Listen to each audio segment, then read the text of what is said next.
If you've ever wondered why your sales calls don't convert the way that you want, pay attention. Today we are dissecting Oscar O'Regan's sales call. Now, Oscar just recently had his first 30K plus month here inside the Sales Dojo.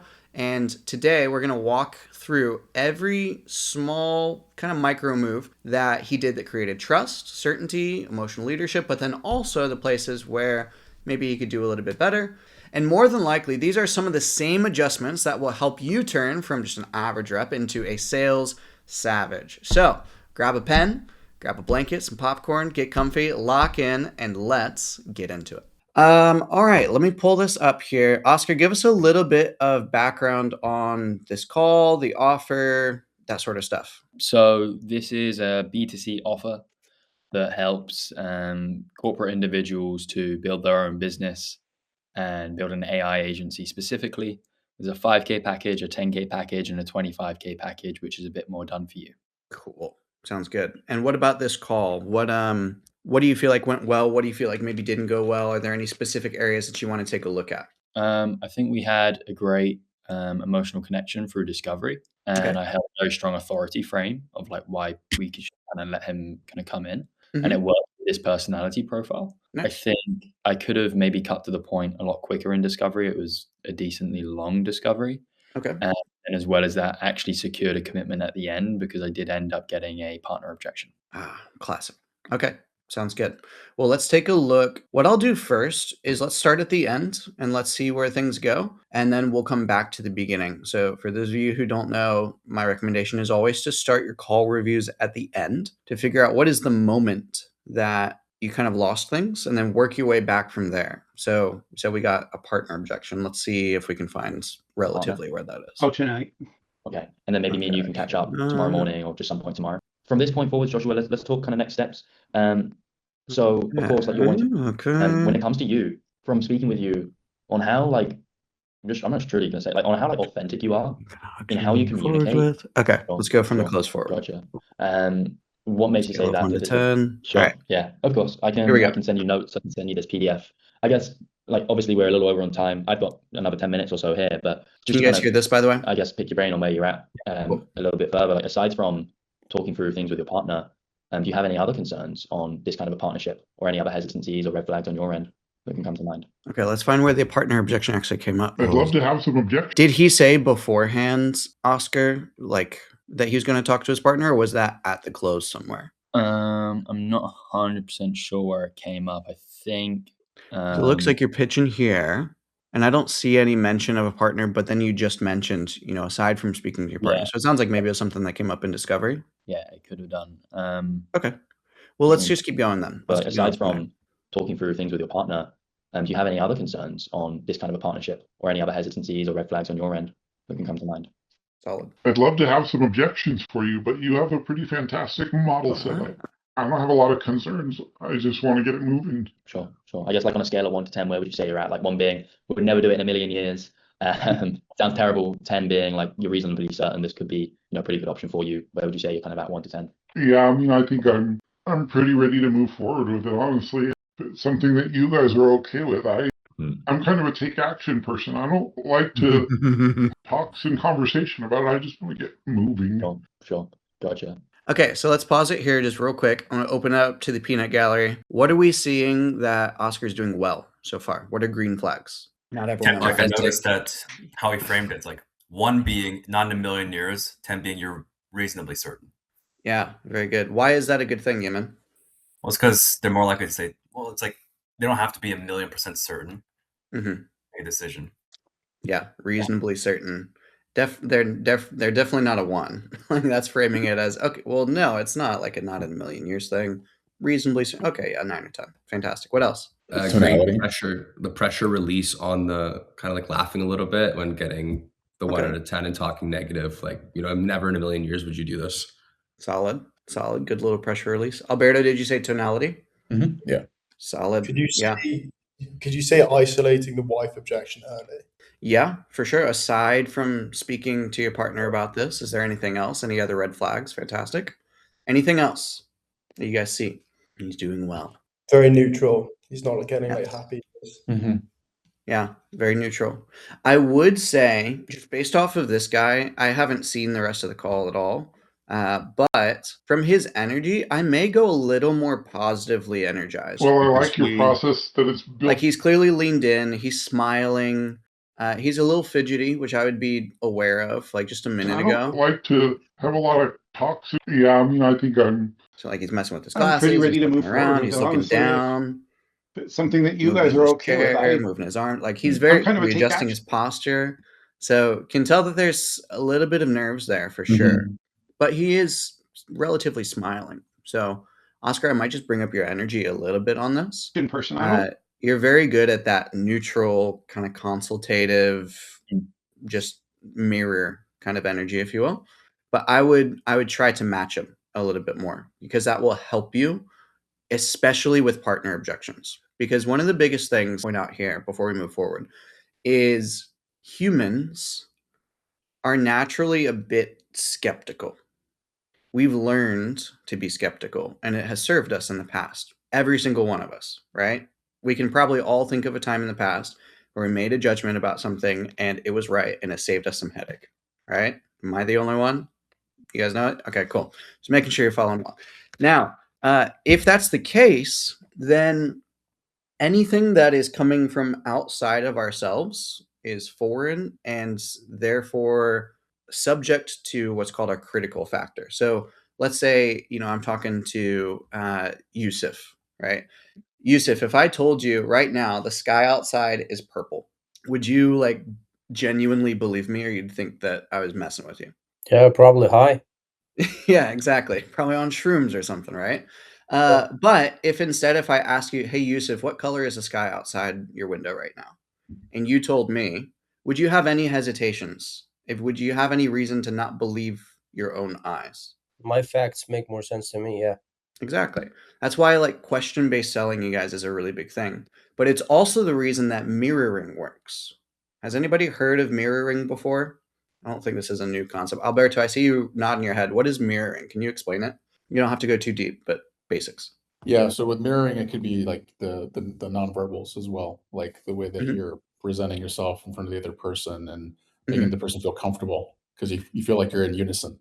Exactly. So you are just taking whatever the prospect is doing and you're doing the same thing. So like if they're really high energy, you are also fairly high energy. You don't have to be all the way at the same end as them. But generally, the closer you are to their same viewpoint, their same behaviors, their same belief systems, their same blah, blah, blah, blah, blah, the less critical factor there is, the less that they will be skeptical of what you have to say to an extent, right? There is such a thing as going too far and like, being the happy-go-lucky guy and they're acting happy, but they're actually skeptical inside. So like there's a fine line there. But hopefully that makes sense. Oscar, is that the question you were going to ask? Sorry, hand up. Yeah, I was going to ask, sometimes, especially at the end of the call, I try not to mirror just because I kind of want them to match my energy as opposed to me match theirs. I'm just curious, in what times would you say it would be an effective strategy to mirror someone's energy, and in what times would it be a big no-no? Fantastic question. I would say in any instances where you can tell that their critical factor is on alert, where that little security guard in their front of brain is very present. So like right here, when I see all of these, I'll share the screen again. When I see all of these little behaviors, Yeah, I mean, I think let me just mute this. So you see all of his body language right here? Yeah. It's weird that he's shifting around that much. Sure. So in my head, I'm like, ooh, okay, he's nervous. Let me mirror a little bit because mirroring helps someone feel more safe, right? That's like the general, if you want to just condense what is mirroring, it helps people feel safe. So it's in moments that you want someone to feel extra safe. Maybe it's at the beginning of the sales call. Maybe it's when somebody gives an objection and they think that you're about to like smoke them with objection handling, right? This guy used the word objection. You didn't even bring up the word objection. So he's thinking about like objection handling. You notice it? So this is the time where I want to assuade those things and kind of be on his same side of the table. Does that make sense? Yep. Sure. Really good question. So it can go up and down throughout the call. Generally, the consensus is like start with a bit more mirroring at the beginning of the call and kind of lead through the rest. But if there's moments where their critical factor spikes, then that's where you'll want to use some mirroring. But overall, doing a really good job. All right, good point outs, you guys. Let's keep going here. One other thing that I'll point out, Oscar did a really good job at this. If you noticed, he asked about any other concerns or red flags coming up for this guy, especially if you have a more sophisticated buyer. That is a fantastic question because you're asking for them to tell you reasons that this wouldn't work as opposed to reasons that it would. It will ingratiate you with your prospect a little bit more. They'll trust you a bit more rather than just like going for the let's fucking do this right now. It's more of like that neutrality, like, I don't necessarily need the deal to close. It's up to you. Do you feel like there's any reasons this wouldn't work? And if there are therefore no reasons that this wouldn't work, then what would you like to do next? It's like a very logical, very non-emotional process of making decisions. So if you're dealing with more sophisticated prospects, that can be a helpful tool. Not always, but it can be. All right, let's keep going. What makes you say that this would be maybe something that you kind of want to actually just move forwards with? Like, in what way do you kind of feel this aligns with you and your skill set and where you're coming from? Well, I like your process that it's built out and it's easy to replicate and it's already got the components to it to be successful. I don't see a problem with what you guys have going. I don't understand the technical side of a lot of what you do, but I think it's pretty awesome what it sounds to be. Sure. And I'll say one thing, like from what I've experienced on this call with you, like, because of course we don't just accept everyone into this. We have some people that genuinely, when it comes to maybe building something like this, it's just like unethical for us to even onboard them because we're like, there's no way they'd be able to do well with this. When it comes to you, from speaking with you on how, like, I'm not truly gonna say, like, on how like authentic you are, in how you communicate, in how honest you are, in how you show up, in the things that you were saying before in terms of why you're successful in insurance. I can't think of really much which would stand in your way from getting incredible success with something like this. Oscar, does this guy run like an insurance firm or something? He does, insurance sales. Okay, cool. Yeah. Like, I can see why you're successful with insurance. It's very clear that you just care about the things that you do and dedicate your time to. And it's not how hard you row, it's what boat you're in. And it's a shame insurance has some level of financial cap, but this definitely doesn't. And I think we're privileged to have someone such as yourself as a client, Joshua. Like, I mean, that for sure. Why did you do that, Oscar? I'm curious. What was kind of going through your head?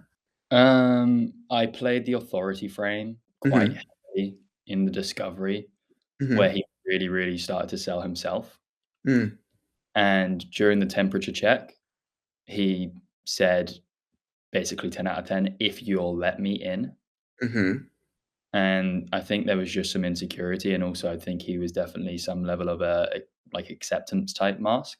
I just wanted to basically just reassure him and make him feel safe in the opportunity and that it's kind of already what Solid. Okay, cool. I'm just wondering. I've never really looked at my situation as the rowboat with a cap to what I do, but now that I'm looking at it, it is. I mean, I've never had the idea in my mind of. That was a very stealthy little truism there, Oscar, that you slipped in. I don't know if any of the rest of you guys saw that, but that was very good. It's not necessarily how hard you row, but it's the boat that you're in, and the boat that you're in sounds like right now might be a little bit capped. It's fantastic.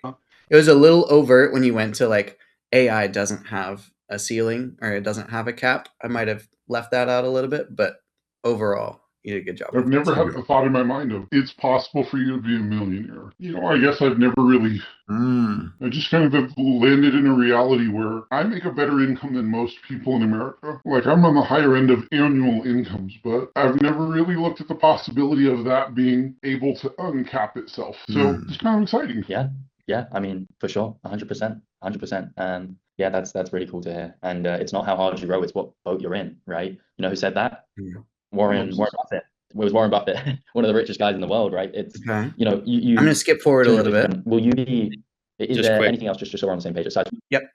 And cringing. I think I'm just going way too conversational and I'm not going for the close here and next steps. One thing that I would say with this, I don't know if you guys caught it. Did you catch what the prospect said about? I never had the thought that like I would be a millionaire. What does that signal to you guys? What do you take from that? I'm curious. Self-confidence. What about it? Lower in himself. Lowered self-confidence. Fantastic. What else? Might be a bit skeptical. Sees the potential in what you're offering. He does see the potential. Yes. Good. You said, who said skeptical? I said skeptical. Skeptical like about belief what? That he's capable of achieving that result. Self-belief. Yeah. What else? Maybe it's an indication that Oscar's helped him see a new reality. Yeah. That's huge. That's huge. All right answers. I had no like agenda to get you guys to say a certain answer. That was all very true. So I'm curious to see where the call goes from here. Hey, by the way, if this breakdown is hitting so far, do me a quick favor and tap the like button down below and subscribe. It tells YouTube to push this out to more closers like you who are actually hungry to level up. Let's get back to it. From talking through things with your partner, is there anything else holding you back from getting started with this, or are you pretty much in? Okay, good. No, I'm in. Okay. And will you be actually processing that on like a debit card or a credit card? Most people will just do it on a credit card for points, but it kind of depends. Okay. Yeah, I have a credit card with that number on it. Okay. Get a little. What we can do as a next step from here, if it makes sense for you, I can send you through the. Oscar, be very careful of your body language here. Okay. Will you be actually notice what you do with your on like hand. a debit card or a credit card? Most people will just do it on a credit card for points, but it kind of depends.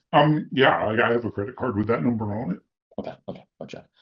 What we can do as Right a next here. step from here, if it makes Notice how you sense for you, fidget with your beard, and then you cover your whole face with your hand. This is a classic assuading behavior that humans do. Think about when somebody is super scared in like a horror movie. What face do they make? What do they do with their hands? They go, right? Yeah. They cover. It's a protective mechanism. And so it's generally something that you're just not aware of until you're aware of it. So My heart changed in this moment. Like, yeah. I did a good job. He's ready to buy. And I'm like, oh, fuck. Yep. Be very careful. Remembered what happened now. This is maybe not the best. I can send you through. You're good. You're good. Just notice. And some notes and a few additional things to look through. And when would you get a chance maybe to talk through that stuff with your partner? Oh, tonight. I have a question. And then what would be a better alternative when you're going in for the close to be like very open and inviting? Like body language? Yes. Anything open and inviting. You can do eyebrow flashes, you can do open mouth, you can do just leaning back in your chair, shoulders back, arms open, fingers open, hands open, that sort of thing. Inviting, like for them to come in towards you, and anything like that. I wouldn't necessarily think about like doing certain behaviors right now. I would focus on just not doing the bad ones. Like just be aware of your bad habits and remove those, and it'll be 10 times better. Do you have a follow-up to that? I know you said leaning back in your chair. Is the goal when making someone to make a decision is like to bring them to the front of the chair? Like not getting them to lean back? Could that? It's both. Okay. It can be both, yeah. Generally, people don't make buying decisions leaning back into their chair. But then you're also creating what's called a presence vacuum. When you lean back, think about like the air pressure between you and another person changes. It reduces. And therefore, they're more likely to want to relieve that pressure by coming in. So it's something that we do in person much more than online, but it can still work online. It's just a little less powerful. If you're in person and I step back in a way, you're more likely to step in. So let's keep going. Maybe me and you can catch up tomorrow morning or just some point tomorrow. Yeah. Okay, gotcha. And what do you think she'd be kind of most apprehensive about if you put yourself in her shoes? That I found you on Facebook and she's worried you're a scam. Sure. That was quick. He didn't have to think about that at all. Okay, gotcha. One thing I forgot to mention, because I don't usually like to mention it a lot, because I don't like to sign clients on with the expectation of refunding. We do actually have a 90-day satisfaction guarantee. So what that means is within 90 days, if you're not happy with what you purchased from us, you can get full. I would save that. Save that for the right time, Oscar. When there's no other way to like handle the partner objection or anything, that's when you can have that as like an last ace in your pocket, but I wouldn't quite use it here. Just provided you, because now it's like almost it's like a band-aid on top of the partner objection, if you will, when it's a gashing wound. Daily action steps figure that on a daily basis. That's all outlined in a client agreement. Would it potentially help to send that client agreement through to you, like the copy in an email format, so you can kind of see? Good framing of like, would it help you? Help a lot, actually. Okay, perfect.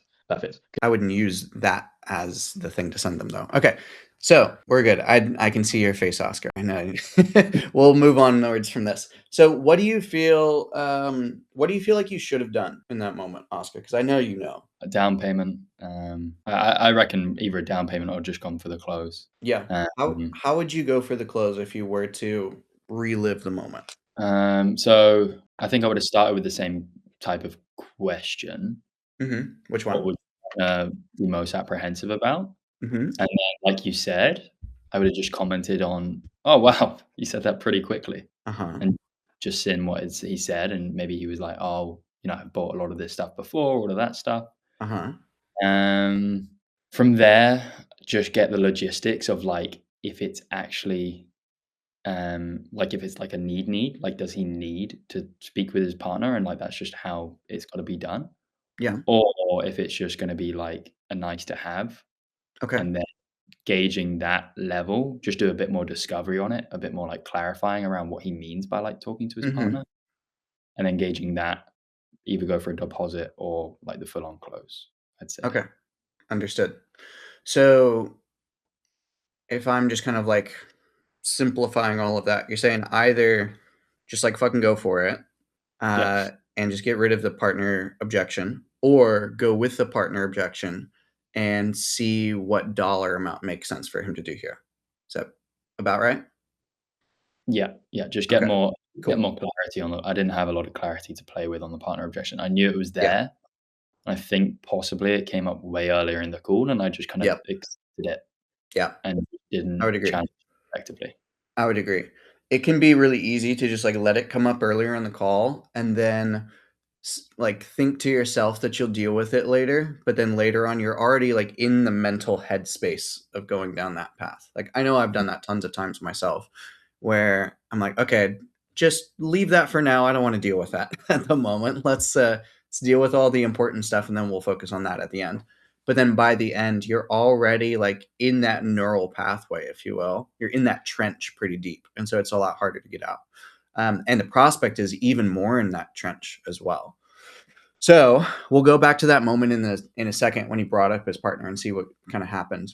But at the end, I agree with you, Oscar. With the partner objection, there's two main ways that you want to deal with it. Either like really just go heavy on the make a decision without necessarily needing your partner's blessing or approval or anything like that, or figuring out what dollar amount you can do without the partner's approval. Because let's say you did ask that question, right? If you're to take this to your partner, you're gonna go and have that conversation with her. What time are you gonna have the conversation tonight? Is it like right after this? Is it 3 hours from now? Get some details, like get them in a pretty solid state of mind. Okay, so you're gonna have it at 6 p.m. over dinner. How's that gonna go? What do you feel like she's gonna be most apprehensive about? Oh, for sure, the fact that I found you guys on Facebook. It's like, oh, okay. What is it specifically about that you feel like would make her apprehensive? Oh, well, it's like Facebook, right? So immediately he probably won't be able to explain exactly why she will be apprehensive, which will then create a little bit of a rift between him and his wife, which isn't a bad thing. Me saying it that way kind of sounds bad. We're not looking to create a rift per se, but we're looking to create a gap between his way of thinking and his wife's way of thinking, because he's bought in. And so we need to work on that a little bit. So Hakeem, I see your hand. What's your question? Yeah, Christian. If I have a prospect that talks to me about scam, I usually have a tendency to tackle that directly. I would be like, "Well, do you think we're a scam?" And then see maybe he thinks that. Yes, 100%. So what we're going for, so we said, what would she be most apprehensive about? And she said, that found you on Facebook and think you might be a scam. Like, oh, why would she think that? Or where does that come from, etc. And then, yes, Hakeem, you got my exact next step, which is like, do you feel like we're a scam? And he's like, no, not at all. It's like, well, why not? Because you found us on, like, you're the one that saw the Facebook ad. And then he will go down the path of basically affirming why he doesn't feel this is a scam, why he feels this is real, et cetera, et cetera, et cetera. You can push back on him a little bit, play with him, be like, I'm taking your money to buy cocaine in Bermuda or something, right? Laugh, pressure released, et cetera, et cetera. That may not necessarily be the most compliant, but if you like wink, wink hard, you're like, I'm just joking for compliance purposes, you can keep it compliant, et cetera. But then that way he is so bought in that this is not a scam that sometimes the wife's concern doesn't even matter anymore. And he's like, you know what? Let's just fucking do it. If the wife's concerns are still there and like he still wants to talk it over before doing the money, that sort of thing. Personally, for relationships, I've seen both sides. I've seen partners who don't talk to their spouse at all and do great. I've also seen partners who don't talk to their spouse at all and have issues, big issues. I've also seen prospects who talk to their spouse and move forward and close, and I've also seen prospects who talk to their spouse and don't move forward. So this is where you kind of just have to fall into your own belief systems on this and your own preferences as a closer. All right. I'm not going to tell you guys to like do one or the other. It's really about what you feel good about and just raising your level of certainty and the prospect's level of certainty that this is what they want, and then how they go about and get it. You can help them, but largely it's their thing. So for me, I will typically go the route of trying to just close first. Like, well, if that's the case, then what's his name? I won't even say his name for the recording later. But in that case, Mr. Prospect, what do you say we just go ahead and get it done? Just try it. See what he says. Worst case, he says no. It's like, okay, that's cool. No, whatever. When you go and talk to your and then you kind of work your way down the other way. I like just finding the amount of money that they can do without talking to their spouse and just getting that in and going hard on that kind of partnership frame. That how are you going to go and talk to your spouse about something that you believe in and you haven't actually really taken any steps on? Does that feel very certain? Does that feel very secure? Does that feel like you're really all in on this? Because she's not thinking about the money, guarantee it. She's thinking about the time that you're going to put into this. She's thinking about the security of the money to come later on. She's thinking about all those sorts of things. Like the money up front, maybe it's a lot of money for you guys, but relatively she knows that you're going to get it back. She more cares about you being successful with this. She more cares about you guys having money even when you leave your job. She more cares about blah, blah, blah, blah. So getting really clear on all of that, and then just finding the dollar amount that he would want to put in without necessarily speaking with his wife, which could just be a tiny little deposit. Generally, I'll start with at least half. I'm like, let's do your half now, and then you go and talk to your partner. She doesn't like it. She says she's going to divorce you. Number one, call me, and I've got a good relationship. But I don't think that's going to happen. Like fun little, playful thing. And if she says you're good, then we can just settle up the other half, and you're good to go. But would that help you so that you don't actually have to end up paying more in the long run? And then you're good to go. All right. That's typically how I handle spouses, but every situation is different. Alberto? So I guess once you've already decided that it is a need versus a want, or like a must have, like I need to talk to the wife, is that a part where you kind of coach them through how to bring it up to the wife? Like there's two different ways of bringing it up. One is like, I found this guy on Facebook, it's 25K. Right. 100%. And she's like, scam. Okay. Yeah. 100%. Yeah. You want to coach somebody through how to communicate with other people because they know their partner better than you do. So use that, right? Get them to tell you about their partner a bit. But then also, even though they know their partner better than you do, it doesn't necessarily mean that they're the best communicator in the world. Most people actually suck quite a bit at communication. That's why we're all here fucking learning it, because we suck too and we're trying to get better. So yes, coach them through how to talk to their spouse. It's generally a good thing. You don't want to coach them too much as you want to ask them questions like, okay, so you feel like your wife, when you tell her about all of this, her biggest apprehension, do you feel like she's going to bring it up right away, or is it something that's going to kind of come up down the road? Oh, she'll bring it up right away. Like she's very forward. She'll just tell me, I think this is a fucking scam. This is wild. It's like, okay, got you. What would you say to something like that? Just leave it open-ended and like have him spin his wheels for a second and not really necessarily come up with a great answer. Maybe a semi-good answer, but you see where his head is at. Like, okay, do you feel like that would work if you told her that? So let's role play this for a second. Oscar, role play with me.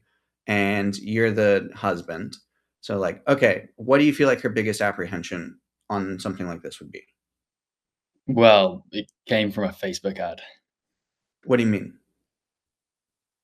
Just I saw a Facebook ad, and that's where this is coming from. Okay. What do you feel like it is about this coming from a Facebook ad that would give her apprehension? Well, like we don't, it's not like a family friend or someone in our neighborhood that's tried this, So, my wife is very distrusting of others outside of, our community. Okay. So, gotcha. But you mentioned you're like a 10 out of 10 on this. I guess what's the difference? Yeah, I mean, I do sales. I've bought a few different things online which have been good. None of them is expensive, but this is something that I've done my research on this, so it looks good. Okay. And you feel good about it? I do, yeah. Okay, fantastic. So we'll pause there. So we've established he feels good. Wife just maybe hasn't done research about it. So I'm going to go down that path a little bit more. It's like, what do you feel your wife would need in order to be kind of where you are, Oscar, at a 10 out of 10 in confidence that this is actually what you guys need in order to X and Y and Z for you and your future, for your family? Like, what do you feel she's missing? Yeah, she'll just need to see what I've seen, I guess. Yeah. Okay. What have you seen? What is it that like actually The got you to videos, 10 out of 10? testimonials, all the stuff that you sent me before the call. I'd probably want to show her that and just be like, the investment. I spoke to Christian and yeah, just kind of share with her the details. Okay. What do you think she'll say after all that? Well, she'll probably ask me if I believe in it. What would you say to that? Yeah, I do. It sounds like a great opportunity. You sure? You don't sound very convincing. Like, here, I think I have a pink wig somewhere here, Oscar. I'm gonna put this on. It's like, I'm your wife. I ask you, do you believe in it? Christina, I do. It's amazing. This will really change our lives. I really believe in it. Okay. Why do you believe in it?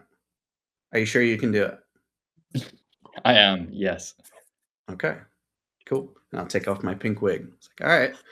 You feel like that conversation will go well?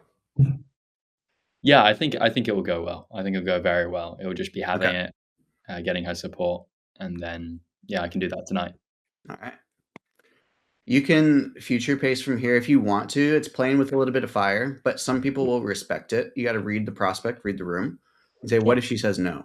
Right? She would. Yeah. Do you want to role play that? Go ahead. What if she says no? I don't know that I would for this prospect, but we'll role play. She wouldn't say no. Really? She's never told you no before?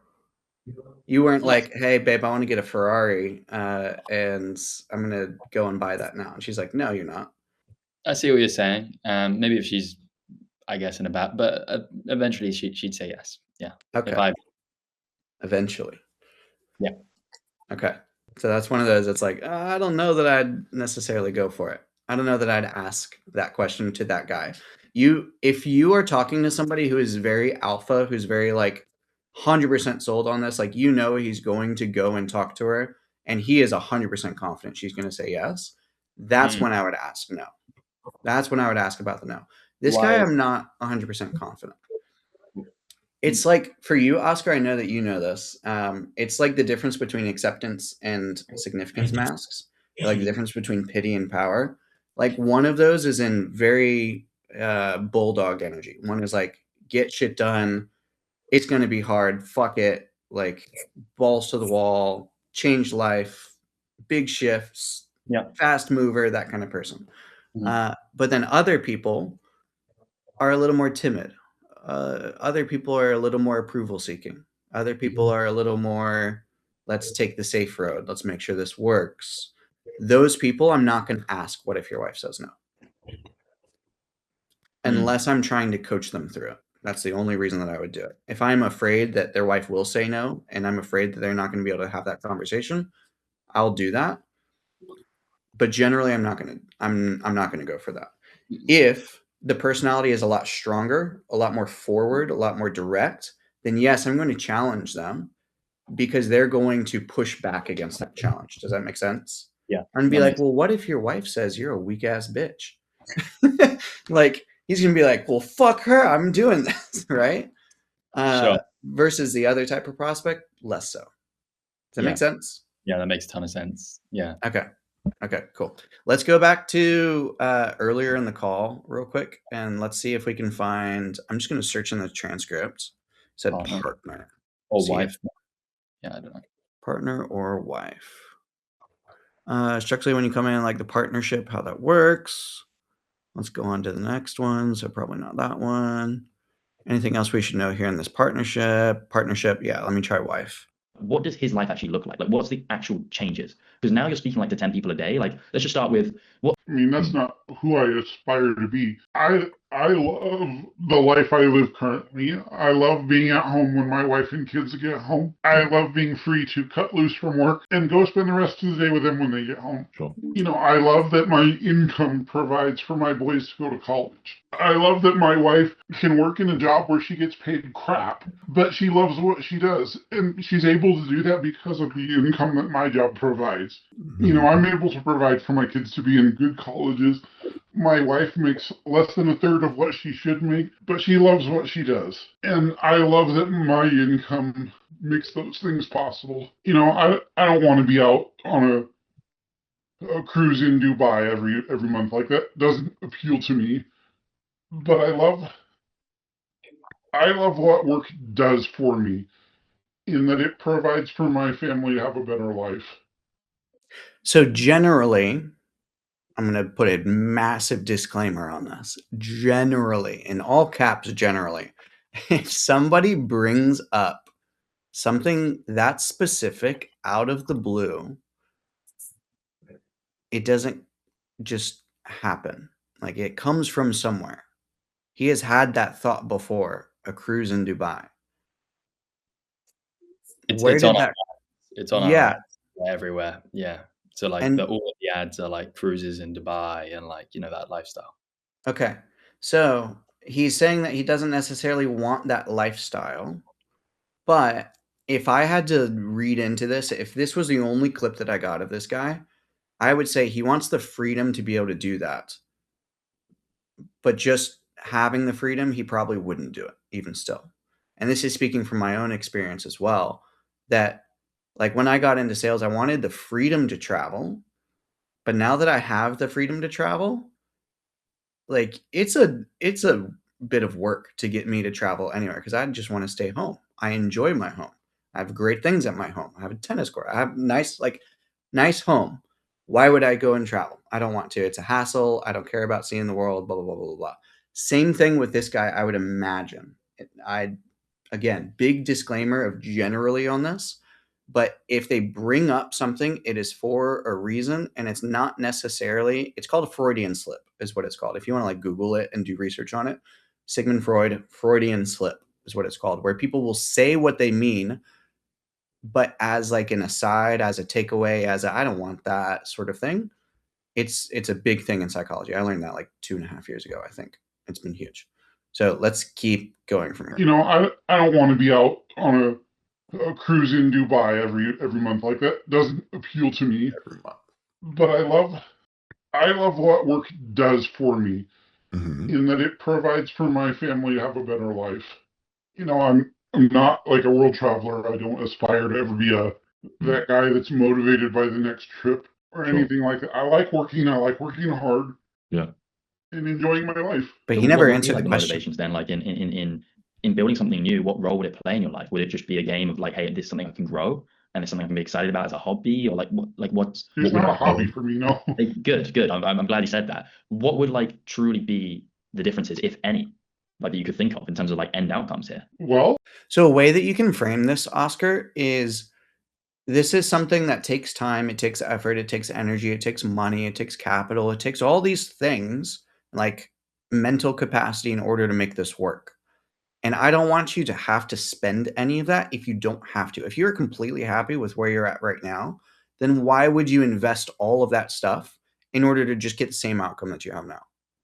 That's how you can frame it, because then they're like, oh, well, yeah, there is a reason. And then they tell you. I mean, but you're framing it as like in their benefit. Like, I don't want you to waste your time. I don't want you to waste your money trying to do something like this if it's not actually going to produce a meaningful change in your life. Hope is to enjoy what I do every day a little bit more than I do now. Okay. And obviously my hope is I would love to make more income with what I'm doing. But I mean, even if I only made the same income that I'm making now, I'm happy with that. Like, it provides a good life for my family. Sure. Why would you want to make the same amount of income as you're making now?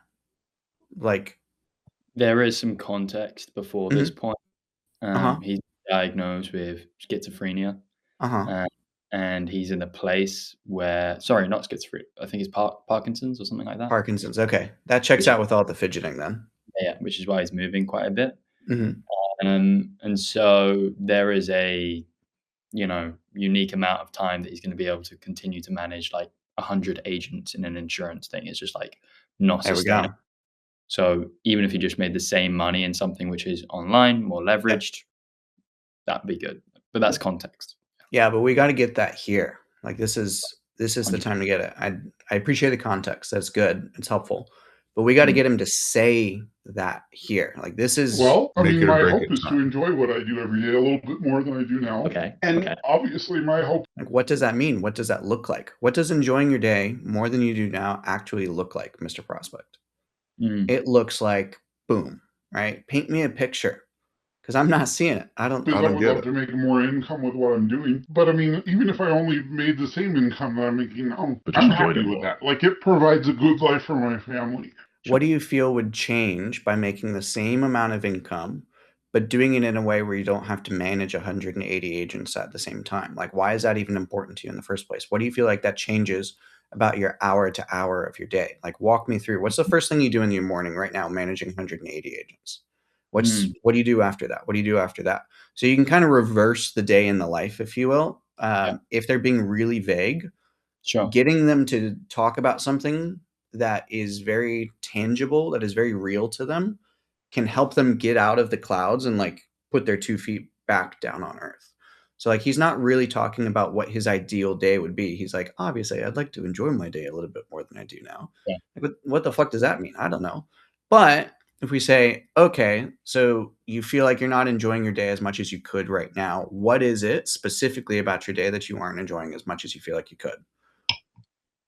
And then we reverse into the goals from there. It's like, okay, what would you rather be doing with your time than following up in Slack for 4 hours a day, right? Make sense? Yeah. All right, let's keep going. We'll do like 2 more minutes and we'll open up for... I mean, obviously, I'd love to not have to have debt for my kids to go to school. I'd love to have the income to pay for that. And that's quite expensive. Okay. Yeah, I've heard that. In America, it's pretty ridiculous, eh? Yeah, I mean, I'm paying $60,000 a year for one son to go to college right now, and I've got a second one starting in a year. So yeah, it'd be fantastic to provide for that without debt. Sure. Okay, gotcha. So provide for that without debt. That's one thing, and then also Why is like what's the significance of doing that without debt to you? Where is that debt causing you the most grief at the moment that has you really wanting to just do without it if you can? You want to ask those questions because like I don't understand why he's wanting all these things.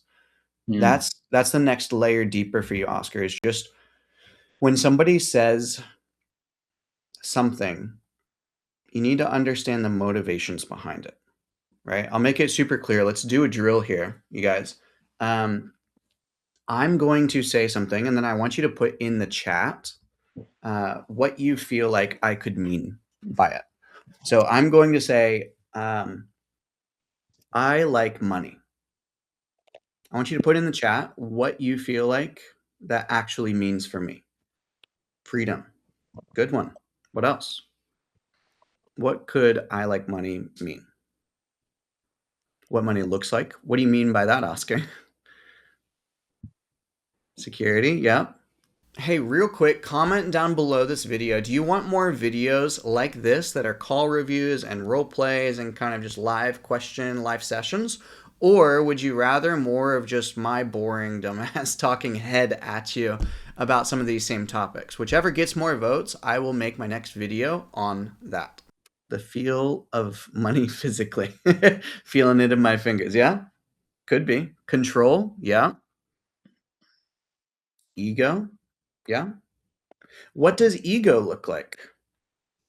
Who said that? It was Hakeem. What does ego look like, Hakeem? You can come off mute and actually like talk to me because this may take a second. What do you mean by ego?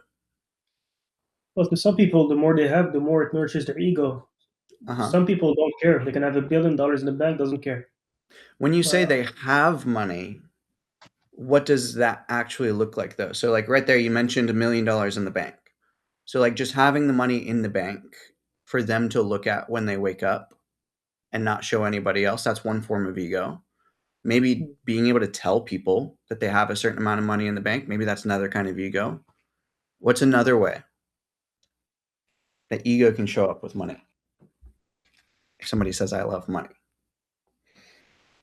Feeling like they're important. In what way? Like, how does that actually show up? This is what I'm trying to get you guys to. Like, what does that actually look like? Their confidence, the way they speak, the way they behave. Okay, there you go. So if somebody says, like, I love money or I enjoy money, humans live life through their experiences.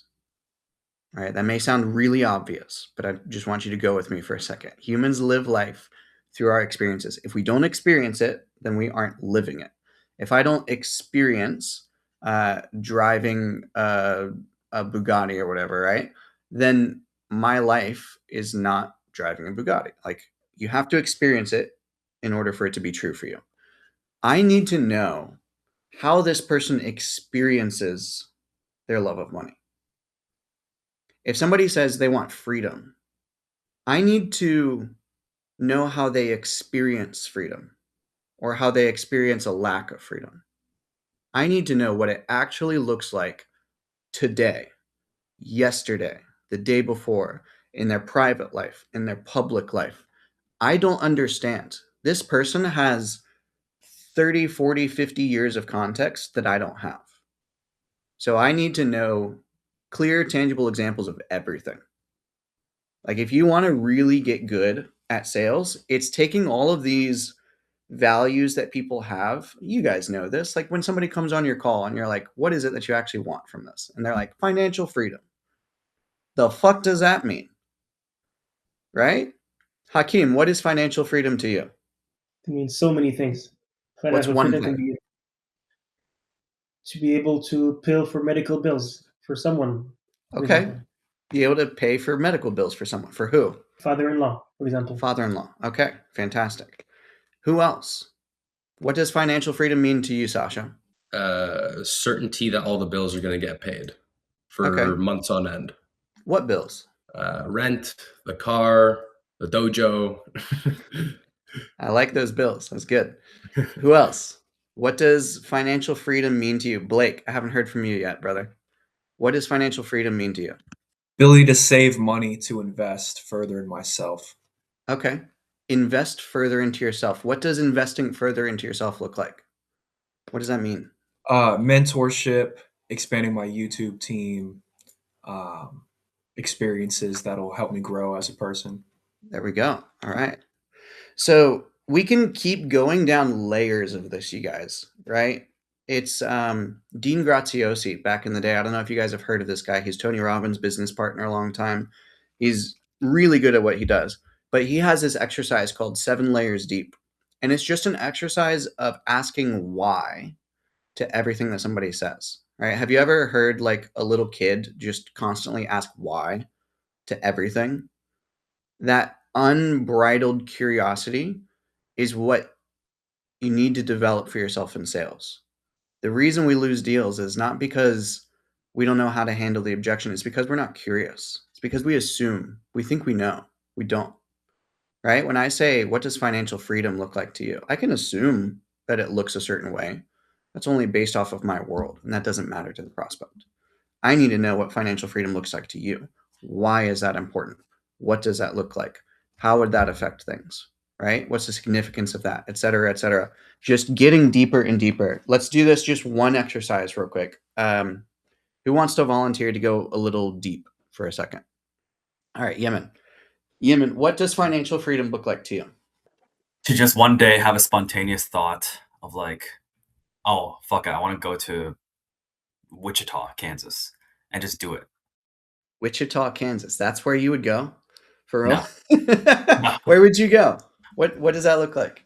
Phoenix, Miami, Houston, Japan, and China, and like I can pull out more from my ass, but why is it important to you to be able to just like think or have the impulse one day to travel to those places and then be able to do it? Because I think life is short and we could lose it any day. So I'd rather die with no regrets of having no stone unturned. Do you feel like not traveling to those places would leave you feeling regret at the end of your life? Where does that come from? Yes, because I know there is stuff to discover. I know there's stuff that I've never seen yet in this world. But why is that important to you to like go and see those things? Because like I'll be honest, I couldn't give two flying shits about going and seeing new things in the world, genuinely. So I'm just trying to understand, why is that important to you, though? Where does that come from? Yeah, because I don't want to miss out on things that are like what ifs, or I don't want to reflect back thinking, what if I did this or what if I did that, even if I didn't like it. Because I just want that closure of knowing, like, oh yeah, I did like it or I didn't like it. Interesting. Where do you feel like that comes from? I feel like I've missed out on a lot of things growing up. Like, I'll give you some examples. Yeah, I'll put it out there. I'll put my balls on the table. So I had fear. I had fear holding me back a lot of times, right? So, for example, I wanted to go on this trip back in like middle school, high school, like this Italy trip. So to do that, we had to fundraise, which means selling sausages door to door in my neighborhood. Sausages. Yeah, sausages. Make a lot of jokes right now, but I'm not going to. They weren't mine. They were that's good. Anyways, we had to raise $2,000 for that trip. And I was like, hey, Mom, I want to do this. And she was like, what? No, that's not you. And I listened. Looking back, I'm like, no, I should have followed my heart. I should have followed my heart. I shouldn't have listened to others. And I actually regretted that. I eventually looped back, final year of high school. I was like, fuck, it's my last time being here. So I'm going to go all out. I'm going to try everything. And I tried like every club till I burnt out. Like physically, I just could not get up. But I was like, I'm glad I did that. Yeah. Is it worth it? I think it was worth it. Some of them sucked. Some of them were great. But I think it's a lot better. If you could go back, would you do anything differently? Knowing that you've got the learnings and the character that you have now from doing it. I would do it sooner and I would listen to myself. There you go. All right, pause. Thank you, Human. Appreciate you. Yeah. It's powerful. You guys see this? This is what human relationships, I'm not even going to say fucking sales, because it's not sales. This is what the human experience is about. This is it. It's not about sales. It's hardly even, communication skills will help get to this. Sales skills will help get to this. But this is where you ascend beyond sales, and it's no longer a sales call. This is no longer a job that you're doing. It's no longer about hitting certain sales, quotas or KPIs or whatever. It's about living a life where you get to the truth. It's about living a life that's real, where you're not afraid to feel these things, where you're not afraid to share these things, where you're not afraid to sit in the pocket with somebody else and actually work through this. Because when you get there, let me ask you guys, if this was a real sales call with Yimin, do you think he would buy or not? Like, if everything aligned, if this was actually what he needed, of course, all that kind of good stuff. But like, if it comes down to it, his final words are going to be, I'm going to follow my heart. The partner objection is going to be like, how many times are you going to seek someone else's approval before doing what you want with your goddamn life? Right? Objection handling, you don't even have to worry about it at that point, because it's just being real. All right? Check out. All good? All right. Any final questions? I'll do 60 seconds for any final questions. I had one question. It was about Oscar's call and the wife objection. Yep. I don't know if you would need more context for this, but like at the end, if you do try to go for the close, could you have offered the perspective of like, what does his wife know about money? Making decisions. She works a job, but she works a job and she has no money. Again, He does everything. It's risky. Like, what are you going to ask her that like you won't make a decision on because you've already built this entire family or situation for your family, and you've just said that she's given you guys basically nothing aside from being a wife. It's risky. I would probably, if I'm going to do that sort of objection handle, I'm probably going to be a little more in line with his belief systems, you're going to trigger him to like fight for his wife a little bit there. Probably. Not always, but probably. And so what I'm going to do instead, I'm going to say, listen, your wife loves you and she supports you in anything that you do. And sure, you've probably had some disagreements in the past, but at the end of the day, her role in the relationship is to do what she loves and be the emotional support, etc. And your role is to make money. Would you agree? Am I off in saying that? No, I would agree. Okay, fantastic.